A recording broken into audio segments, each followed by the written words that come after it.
What's going on, everybody? Welcome back to another episode of the Pack a Day podcast. I'm your host, Andy Herman. You can follow me on Twitter at Andy Herman NFL. And joining me once again is the dynamic duo of Perri Goldstein and Alex Strofe. You can follow her on Twitter at Perri_Goldstein. You can follow him on Twitter at Alex_Strofe. They love the underscores, love the underscore.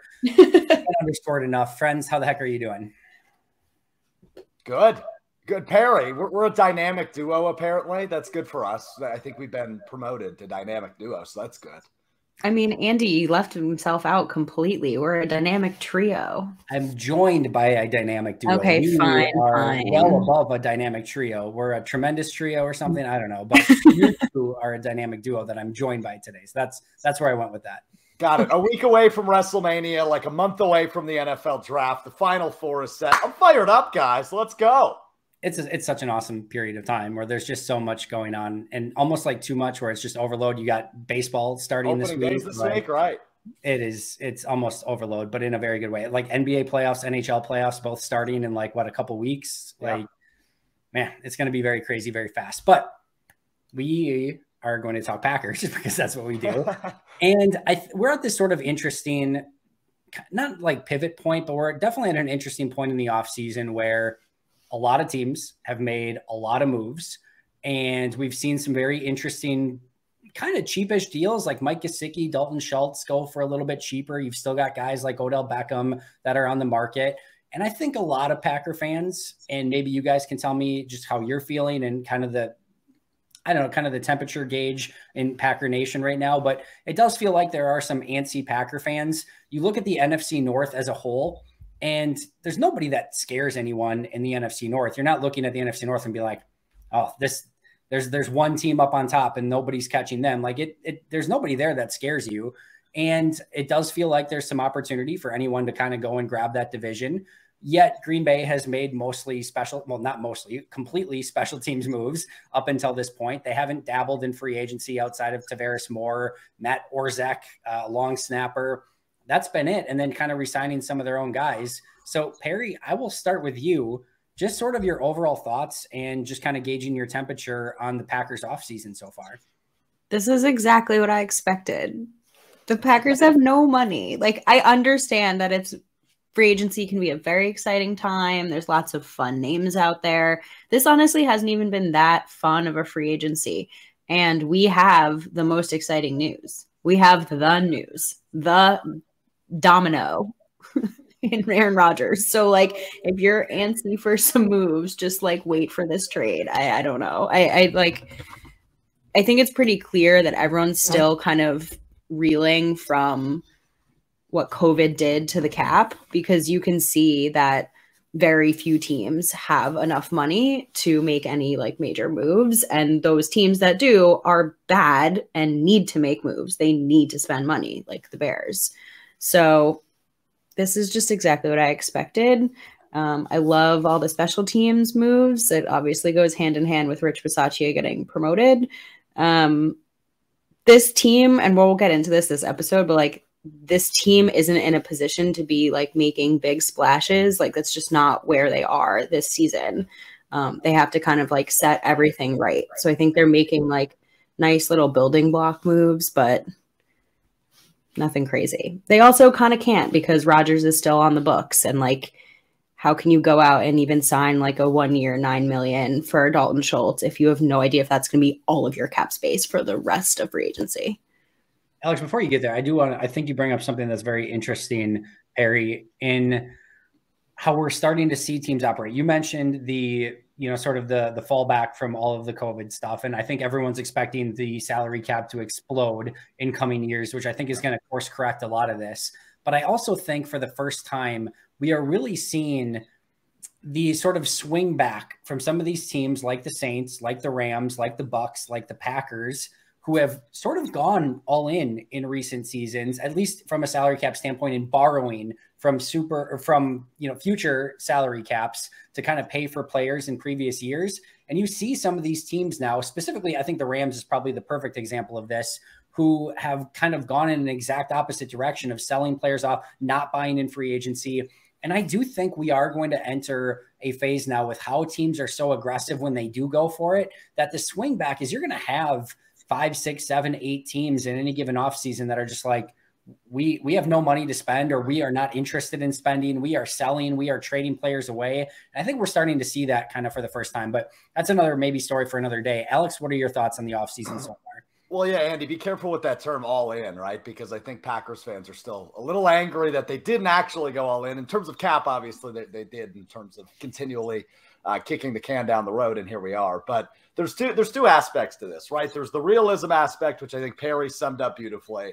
And that is, hey, this is what it is. They don't have a lot of money. They can't go make those sexy, savvy moves, and they haven't, right? And Goody really in his tenure hasn't, outside of maybe one offseason. And then there's the optimistic standpoint where I think I land, and that would be where a lot of the fellow antsy Packers fans land, in terms of, hey, there are these really nice names out there, and we don't have any tight ends. We don't have any wide receivers, really, right? So you want them to go out and build around Jordan Love, but they haven't done that. So now you wait for the draft to see if maybe that's where they begin to rebuild, kind of, right? I wouldn't call this a full rebuild, but yeah, I don't know. It's a little disappointing, but it's also kind of what we expected, as Perri said. Yeah, expected, understandable. I think those are two good words to use. I'm going to give my answer as part of my answer to the next question, which I want to gauge you guys on first, and then I'll kind of go on probably a long-winded diatribe that nobody wants to hear, but I'm going to do it anyway. The next question, and Alex, you sort of posed this one today as we were going over topic ideas. So I'll just pose it, and I want to hear your guys' direction on this, or what you guys are thinking. So some people are saying that this is maybe a rebuild, it's a reboot, it's a reload, maybe it's something different. Alex, I'll start with you this time. What do you see right now as the overall direction of this Packers team in 2023?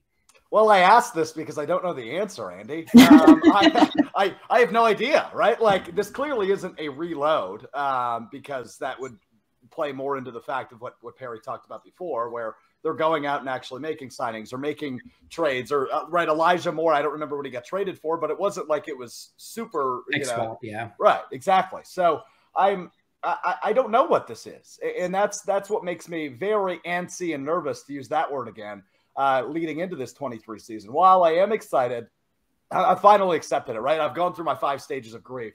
I'm to the acceptance stage where, hey, it is time to turn the page to Jordan Love, and I'm excited to see what he's got, right? And I think that's something the three of us talked a lot about in the later parts of last season, where it was looking like they weren't going to make the playoffs. We wanted to see Jordan Love get some playing time, so we had a better understanding of what the future starting quarterback of the Packers had. We still don't have that answer, so I'm excited to see what he has, but I'm nervous in terms of the pieces, or lack thereof, around him, right? The tight end room is not good. The wide receiver room, like, I like Christian Watson as much as the next guy. I don't know that he's a number one right now, right? So there are a lot of question marks, especially offensively, that make me go, I think this team might be at the bottom of the NFC North, which is something we'll talk about a little bit later. I don't have a good answer for you, Andy. I hope Perri has a better one. I will throw it to Perri. I'm scared she's going to steal my thunder and my answer, but Perri, I will throw it to you next. I actually could not disagree more with Alex. And this really? is this is such a first. I think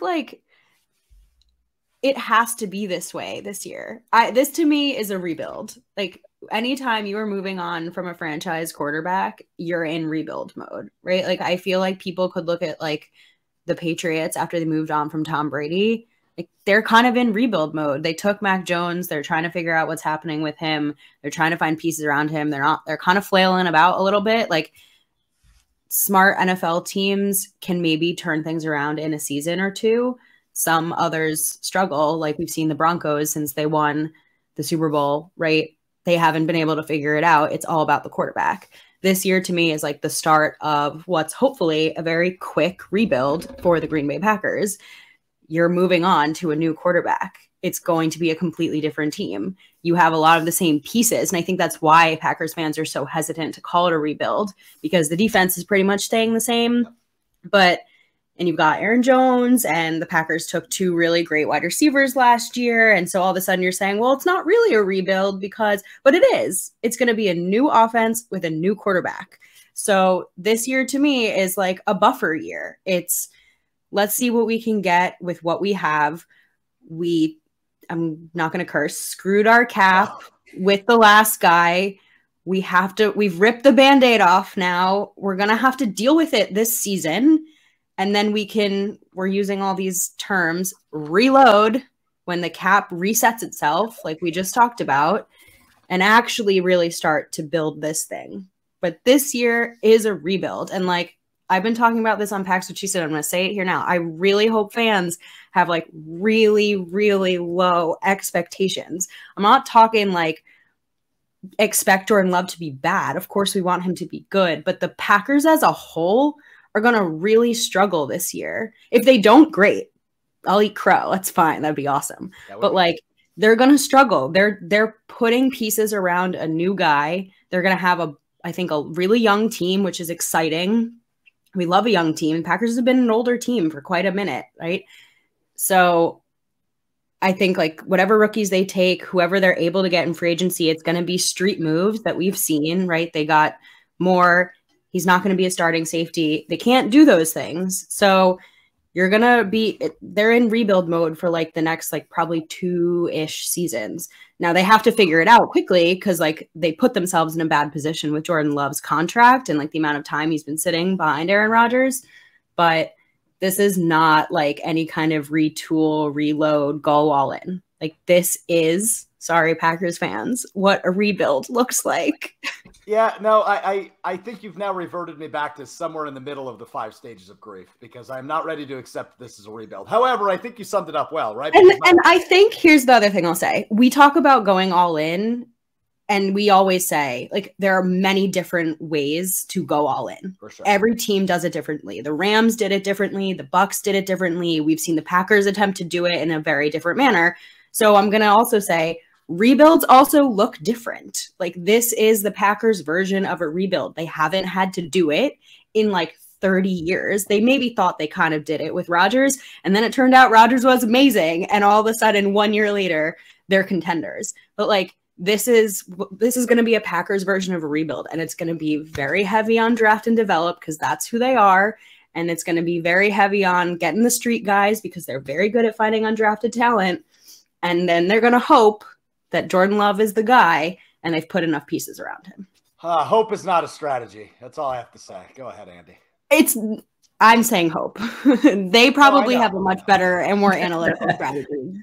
I would hope, but there's just hope written on their whiteboard in their planning session. Like the Ted Lasso sign. Hope. Just hope and pray. Yeah. I'm very excited because I think I kind of disagree with both of you, which is really fun. Yes. And more excited because Perri didn't steal my thunder, which I thought she was going to. So here's where I'm at.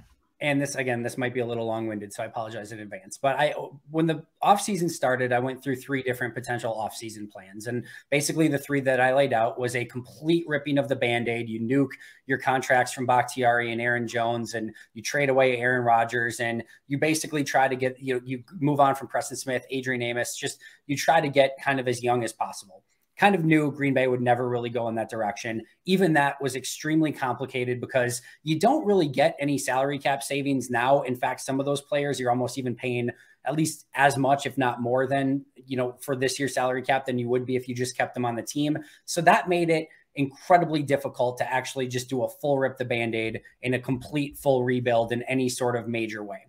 The second was you bring Aaron back and you go as all in as you possibly can. And what that probably would have looked like is you have $9 million more to spend because you're not sending Aaron Rodgers away, which immediately, triggers $9 million more against your salary cap. So maybe you just bring back an Alan Lazard for Aaron. Maybe you go out and you get a Dalton Schultz or a Mike Gesicki or someone like that. But you probably add a player. You bring back your Lewis, your Cobb, some of those sort of things. Maybe you trade away Jordan in that scenario to see if you can get something in return. But that's probably as close to your all-in scenario as you get. There just wasn't many other avenues to open up more space where they actually could have gone out and got more players. So all in was really difficult as well because there was a limit to how far all in could have got them. And quite frankly, it just wasn't far enough based on the salary cap constraints that they had. And the other option, which I called sort of a reload or a reboot at the time, was basically kind of keeping the team status quo and going to Jordan Love, trading away Aaron Rodgers, and kind of just building the team that they had around Jordan instead of building around Aaron. And that's kind of the direction I thought they would go. It's clearly the direction that they have decided to go in, but I don't think it's a reload. I don't think it's a rebuild. I don't think it's a reboot. And how I would basically, I guess, define this team right now, this offseason right now, as they are in a transition and an evaluation mode.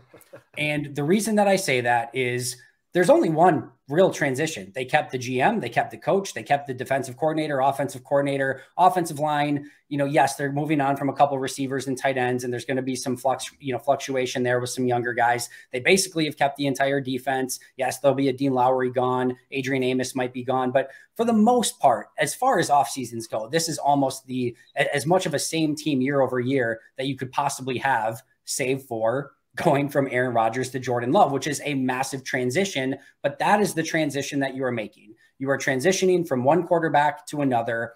And then I think the bigger key here is this is an evaluation season, because they have to sort of evaluate everything starting with Jordan Love. It has to be about evaluating him and if he can or cannot be the future starting quarterback of your team. But I also think it's more than that. One of the very first things I mentioned at the start of this offseason was, right when the season ended, I'll even put it that way, is it's going to be really hard to make any sort of major changes with this team, because everyone could point to somebody else and say, it wasn't my fault. Look what happened over there. Joe Barry could make the argument, even though I think he's the lowest hanging fruit of everyone, you could make the argument that the only reason that the team had a chance at the playoffs at the end of the year was because the defense came along somehow without Rashawn Gary towards the end of the year and actually gave him a puncher's chance at things.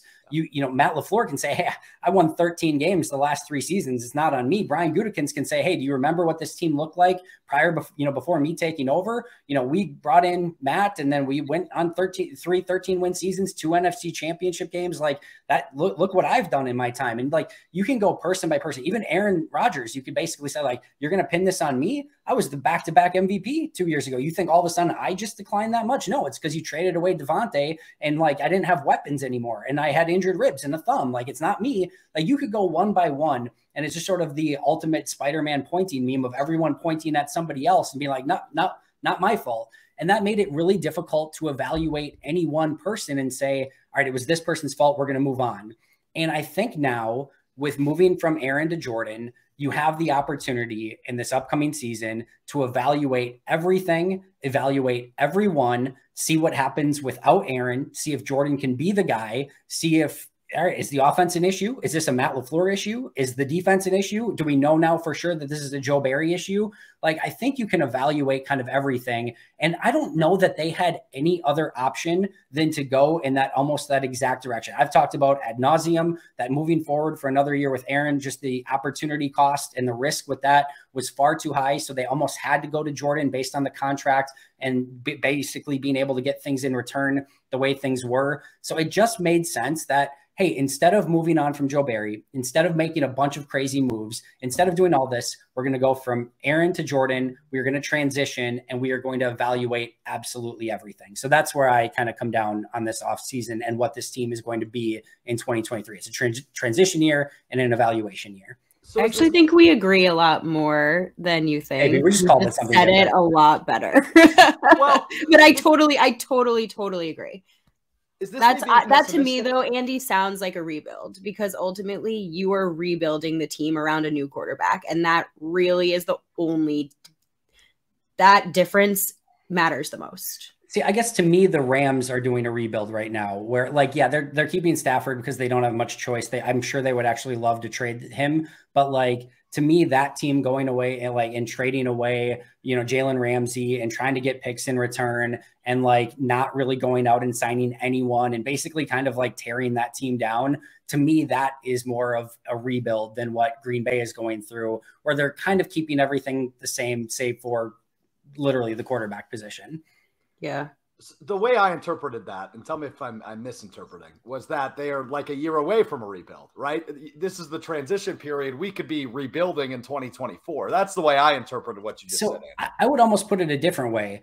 I think this is the opportunity to evaluate what they need to do moving forward. Like, what if Jordan comes out and plays great and this team is all of a sudden competing in the NFC North this year? All right, then you've clearly recognize that you don't need to do a full rebuild. Maybe you don't need to move on from a bunch of coaches or a GM or anything like that, that you can just literally kind of continue on the way that you're going right now, and that you're mostly on the right path. Maybe Christian Watson takes a jump, Devontae Wyatt, Quay Walker, TJ Slayton. We could go Eric Stokes. There's 100 different young guys basically almost on the roster that we could go over and say like, hey, maybe they took a jump and Jordan was good, and this team just started to play much better and more confident than they were a season ago. And there is no rebuild that needs to take place.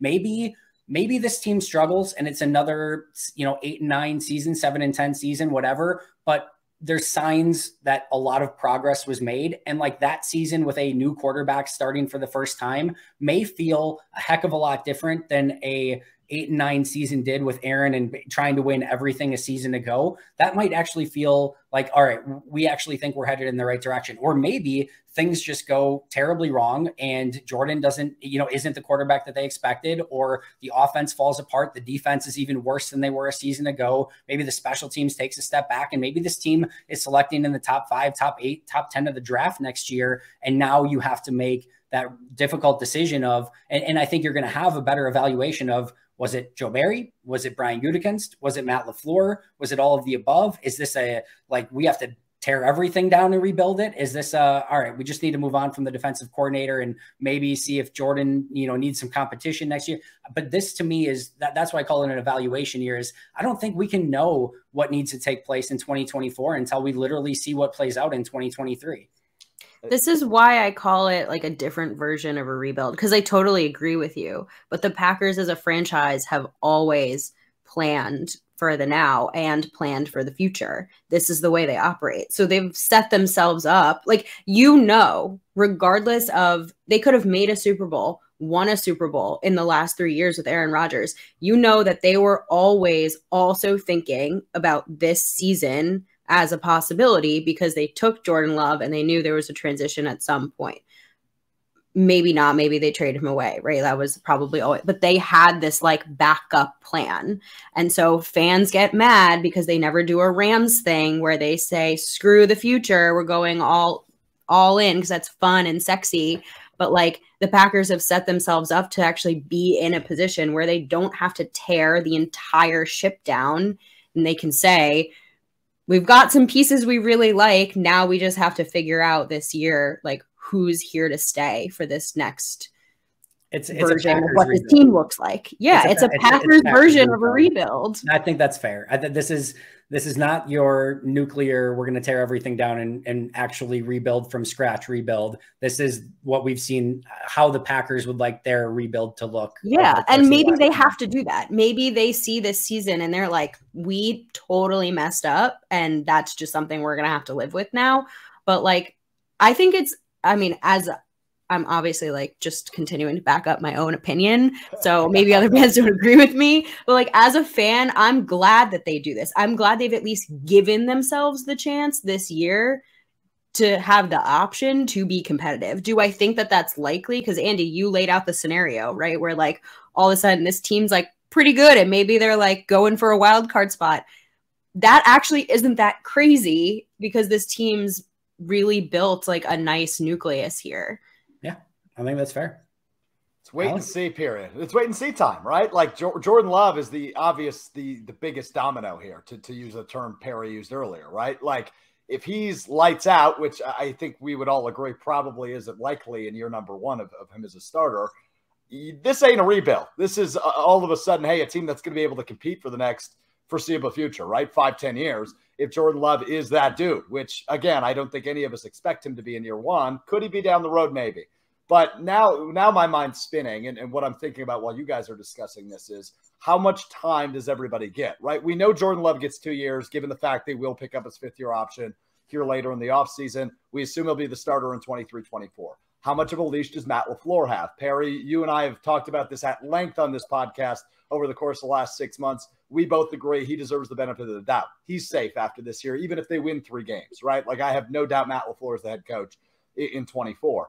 But then you get into the nitty-gritty of, okay, Goody, Joe Barry, the offensive staff, right? Rich Bisaccia, does he get promoted? Does his job change, right? It's all of those question marks. How much time does everybody get? That's what I wonder. And we won't have the answer until at least October or November. I think that's what makes this season such a, to use an Aaron Rodgers phrase, a beautiful mystery. Like Totally. we are literally in beautiful mystery land. And for the first time in a long time, we just don't know what this season is going to look like. And we just talked about the NFC North. There's not like a juggernaut on top. The NFC as a whole, the NFC is a train wreck. Like you look at the top quarterbacks in the NFC, like it's Jalen Hurts and then a bunch of like, if Jordan Love goes out and actually like this, somebody's going to clip this and post it and I'm going to look like a complete idiot. I don't think this is actually going to happen. But like if Jordan Love went out and had like a really good season, like, is that far off from being the number 2 quarterback in the NFC? Like depends how some others perform, you know, for sure. But like, if you told me he came out and had a really good season, like you said, Jordan had a really good season, not great, but like a really good season, that's not far off from probably as good as the number 2 quarterback in the NFC. Like you've got a Dak Prescott, like you've got a Kirk Cousins, Jared Goff.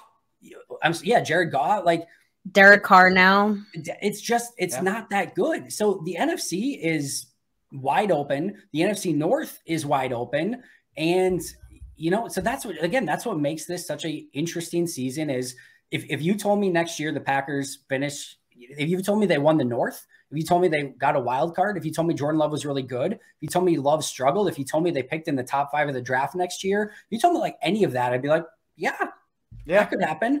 Like that's how wild this is. And I think, again, that's why it's so important to move forward with this season and just evaluate what happens and see who stepped up, who took this team and said, you know what, we're going to be really good because of this. What young players, which of the Eric Stokeses, the Quay Walkers, the Slaytons, the Wyatts, all those guys, the Watsons, the Dobbs, the Toures, who stepped up, who said like, I'm going to be a core player for this team for the foreseeable future, which coaching, you know, is it Joe Barry that's defense took a whole new step? Is it Matt LaFleur maybe actually running his offense with a quarterback? Like that's what took a step, or did everything just deflate down and nothing actually worked? And then you've got a whole other mess on your hand, but who knows? I've talked about this a decent amount on Packs, what she said. And I feel like, to your point, Andy, there's like a really interesting void at the moment on this team. And in areas of like space, there's always opportunity. So I feel like we're going to halfway through or like towards the end of this season be talking about a player or a coach, right, who were like, wow, they really made the most of this like open opportunity, like you said, to step up for this team. Now, you hope it's the guys that you spent your most capital on. You hope it's the Christian Watsons and the Quay Walkers and those kinds of players. But also it could be others, because I feel like at your job, if there's a leadership void, someone has to like take up that space. And it very well could be the guys that we expect, like the Aaron Joneses or the Preston Smiths or the guys that have been on the team for a while. And that would make sense for the vets to try to like fill that Aaron Rodgers size void. Because there's just only so much talent who can be like, have that presence on a team. But I also think it's a really great opportunity for Jordan Love to like grow into a leader, because he hasn't been able to have that space. No doubt. Agreed. Yeah, it's gonna be really fun. Can't wait. The Tyler Davis breakout campaign starts today. Let's go. You never know. All the breakouts have to come. There has to be a Florida Atlantic on every, in every situation, right? So, maybe it's Tyler Davis. Who knows? All right, we'll go lightning round through the rest of these questions, but I just kind of want to pick your brains really quick. So, Perri, I'll start with you. What's been your favorite offseason move so far for Green Bay? I know it's not a ton to pick from, but your favorite move so far? I mean, the easy one, I guess, is bringing Keyshawn Nixon back. I think like there was not a lot that was really fun and just a highlight from this past season, and he absolutely was that. And it looks like the Packers are really going all in on this whole like rebuild the special teams thing. And he, besides the kickers, pretty much like 90% of it. So we have an all pro at returning. That's really fun. And it's also just like nice to see a player who, again, street free agent, kind of came over here with zero expectations, was always going to be a backup in the DB room, like really carve out a role for himself and get paid. Alex, I'll ask you the next one. What are you most concerned about right now? Everything. No, I'm in a constant state of panic and anxiety. I think it's Jordan Love, right? Like that's the easy answer. I'm concerned if he's going to be good or not, right? Like I think it's as simple as that for me, because we've talked about it at length already. He really is the biggest deciding factor if this team can compete in 2023 or not. But overall, it's the lack of depth at the skill positions I alluded to a bit earlier, wide receiver and tight end. I think that's probably my biggest concern. And you didn't ask me my favorite move, so I'll tell you. My favorite move is Mark Murphy making a fool of himself on the WIAA State Girls Basketball statewide network a couple weeks back. That was my favorite move of the offseason. That's how you really feel, Alex. I agree with your second part in there somewhere about the weapons being what ultimately is a concern for me right now. And I think they're clearly going to add quite a bit to this room, whether it's via the draft or, maybe from some veterans, after the draft, whatever it may be. But right now you've got Christian Watson, Samori Toure, you've got Romeo Dobbs at wide receiver, Josiah DeGuara and Tyler Davis at tight ends. Like that's your group basically right now that you're throwing to of your Jordan Love. So yes, they're clearly going to address both of those positions, but if that is the group that you are having to throw to, I don't care if you're, whatever quarterback in their prime, that's just not going to be ultimately enough to get it done. Now, do I think Watson can evolve into a 1? Yes. Do I think Dobbs can be a 2? Yes. Do I think Toure maybe even could evolve into a 3 someday? Yes. Do I think they have a number 1 tight end on the roster? Not even close. They might not even have a number 2 tight end, and they ideally would like to add probably one more starter. So you can have Dobbs maybe be a 3 to begin with, and Toure maybe be more of a 4 or a 5 to begin with. So they need pieces there, but that to me is not only the thing that I'm maybe most concerned about at the moment. I know they're going to correct some of that, but also the biggest thing that they need to attack for the remainder of the rest of this offseason. Again, whether that be via some cheap free agent pickups or whether that be via the draft, they just have to fill out that roster in some capacity. Perri, what do you want to see Green Bay attack the rest of this offseason? Yeah, well, if we're going into this as an evaluation season, you can't. It's the same kind of with what the Bears have been arguing with Justin Fields. Like, how do you evaluate a guy if he had literally no weapons? And you just don't want that to happen to Jordan Love. I mean, there's a couple of things. I'm going to make a snarky comment, but I don't know, get this trade done with Aaron Rodgers maybe is number 1 on here. But I think all they need to do, they really need to nail this draft, right? This is not a season where you can have a 2015 type draft. You really need to nail this draft because you have no money and there's not really much that you can course correct in terms of this coming season. And we know that rookies may not always contribute right away. And I think it's unfair to expect that, but for the future of this team and whatever next season, the following season comes along, these are going to be pivotal moments. And who knows if they're going to be picking this high ever again, right? 13 is pretty high. And last time they picked this 13, oh my God, I already think that you already swapped it, huh? 15. What do you know, Perri? What do you know? Yeah, what do you know out there in What New do you York, know, Perri? Perri? Nothing. Nothing. 15 is really high, right? Last time they picked this high, they nailed it, right? They nabbed Rashawn Gary. Right. So they have a lot of opportunity in this draft. Perri knows. Perri knows. All right, last question, then we're going to get out of here. Alex, I'll start with you. As of today, right now, this very moment, where does Green Bay rank in the NFC North hierarchy? Oh, I hate this question. It's 3 or 4. It's not top 2. Obviously, I'd put the Lions and the Vikings top 2, and the Bears and Packers can have a really unique, fun rivalry again. I think at the bottom of the NFC North barrel. I will give them 3 just because I don't think they can be, or I wouldn't put them lower than obviously the worst team in football a year ago. But it's going to be dicey. It's going to be weird. I will slot that in tentatively at number 3 in the NFC North ahead of Chicago right now. Perri? Yeah, I totally agree, actually. I also probably agree, although I do think that this could be a total crapshoot in the NFC North. If you told me any of the 4 teams won the NFC North, I wouldn't be shocked. Even Chicago, I think Chicago can win it. I think Green Bay can win it. Detroit can win it. Minnesota can win it. I do think Minnesota is going to take a fall back. I think Detroit's going to continue on the ascend, but I'm interested to see what their ceiling is with. I thought Jared Goff had a really nice year last year, so I don't even want to talk poorly upon him, and he has brought a team to the Super Bowl in the past, whether that was due to all the weapons and Sean McVay and everything else, so be it, but he has gotten there. So that's a very interesting team. I would probably put them 1 at the moment. And I think after that, I think it's very, very interesting. And if we're going to put Detroit 1, we know Detroit's going to figure out a way to Detroit something more often than not. So that's why I said, I just think this is a totally up for grabs. If you want to put Green Bay at any of the 4 positions, I don't know that I'd have a strong argument against you. I think they could literally get to any of those 4 spots, and it's totally feasible. So I've been a little bit more wishy-washy than normal today, being like, who knows what's going to happen, and they could end up anywhere 1 through 4. But I stand by. I think that's what makes this season so incredibly interesting. Is just it's so hard to predict. How funny would it be if Green Bay ended up like winning the division and like absolutely nothing changes for the rest of the other 3 teams?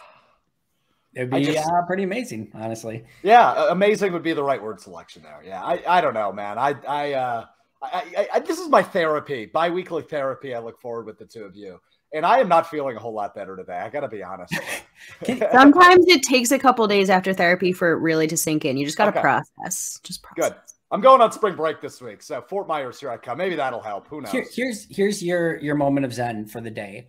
I don't think this team can hurt you this year for the first time in a really long time. No, to be fair, if Jordan is just awful, there's going to be a level of pain in that. I don't think that's going to happen though. But like for 3 decades, basically, we went into every season being like, oh, they're competing for a Super Bowl. And then in all but 2 of those seasons, we were stabbed in the heart in some capacity for the majority of those 30 seasons in some way at the end of the year. So like, yeah, those 2 seasons were glorious and we will live them out forever. But some of the more painful ways that Green Bay figured ways to twist us into pretzels and torture us in some of those other years was also extremely painful along the way.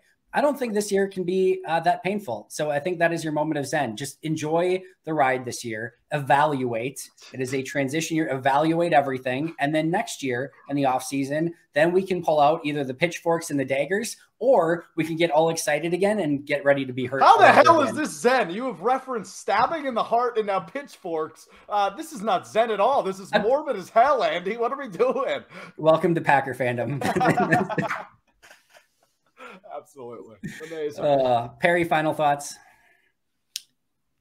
I think this is a time of change. It's very exciting. If you got to embrace it though. I think that's the one thing. People really don't like change. That's the nature of like human beings. That's fine. But like, you just got to embrace this like whole ambiguity that's happening. I mean, you heard us all like go from like, here is your spectrum of what could happen in the season. And it's literally everything and anything possible. So just like expect the unexpected. How can you not be romantic about that, Alex? You can't, can't you be? No, Andy, the last time I talked to you about a month ago, you told me and Perri that the Aaron Rodgers trade would be done within the next 7 days. I would like you to make another prediction right now on when this trade will actually happen. I'm Homer Simpson. That's a memory, my friend. Homer Simpson memeing out of this place. I have no idea. I have absolutely me neither. No idea. The draft. Yeah, I think so. In the next month. I think that's a fair time frame. Leave it to Aaron Rodgers to like make a decision, but then not actually make any changes. It's a fever dream, man. It's just such a weird offseason. He will keep us in a spin until he retires, I think. Yeah, I have no clue at this point. I'm surprised it hasn't been. I thought they would have to like sort of dot the I's and cross the T's on some things and just sort of get it done. And that clearly is not the case. And if the reports are true, they seem very apart on things. I don't know. It's going to get done at some point. I'm not stressing over it yet. I think if we talk again in 2 weeks and we still don't have anything, now it's getting a little bit more interesting of like, all right, what the heck's going on? Let's figure out a way to get this done. But yeah, as of right now, it's just a little blip in the radar and no concern, no nothing at this point, and it'll get done eventually. I agree. All right, guys. Perri, where can we find your work? What are you working on? Just follow me at Perri_Goldstein on Twitter. Follow the podcast at PWSS Podcast. Pretty much just going to be doing draft content for the next month with Maggie on the show. So look out for that if you're interested in draft stuff. I'm probably not your foremost expert, but if you want my humble opinion, you can come and check it out. I think we're going to do our best to have a bunch of guests on because there's a lot of really knowledgeable people who can speak to it better than we can. Awesome. Can't wait for that. Alex? Perri, I can't wait to hear who your cornerback that's with a C crush is in this upcoming draft. He already exists. Who is it?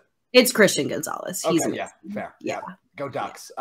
You can find me on Twitter at Alex_Strofe. All my work over at 100.5 ESPN in Madison. You can follow us on social at ESPN Madison, doing all sorts of goofy content, man on the street stuff. So feel free to follow us on TikTok, Instagram, all those good places.